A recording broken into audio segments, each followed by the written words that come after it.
Maharashtra superfast news चॅनलमध्ये आपले सहर्ष स्वागत आहे।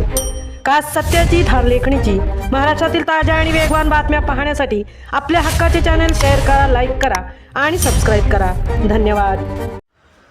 कसारा घाटात भूस्खलन, तासाभराच्या प्रयत्नानंतर वाहतूक पूर्ववत।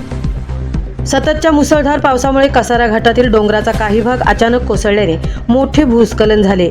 या घटनेमुळे महामार्गावर मोठ्या प्रमाणात माती, दगड आणि चिखल साचून वाहतूक विस्कळीत झाली। सुदैवाने या घटनेत कोणतीही जीवितहानी झाल्याची माहिती नाही। घटनेची माहिती मिळताच जेसीबी यंत्राच्या सहाय्याने मलबा हटवण्याचे काम तातडीने सुरू करण्यात आले। बचाव आणि मदत कार्यासाठी शहापूर आपत्ती व्यवस्थापन पथक, कसारा पोलीस तसेच राष्ट्रीय महामार्ग प्राधिकरणाचे कर्मचारी घटनास्थळी दाखल झाले। त्यांच्या समन्वित प्रयत्नामुळे सुमारे 1 तासात मलबा हटवण्यात आला आणि महामार्गावरील वाहतूक पुन्हा सुरळीत करण्यात आली। दरम्यान कसारा घाट परिसरात अद्यापही मुसळधार पाऊस सुरू असल्याने पुन्हा भूस्खलन होण्याचा धोका कायम आहे।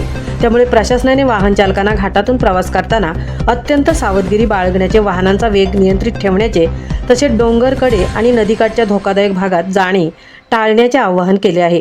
प्रशासन परिस्थितीवर बारकाईने लक्ष ठेवून नागरिकांनी केवळ अत्यावश्यक असल्यासच घाटातून प्रवास करावा असेही आवाहन करण्यात आले आहे। महाराष्ट्र सुपरफास्टसाठी मी तेज नवले सह तृप्ती भोईर, कसारा।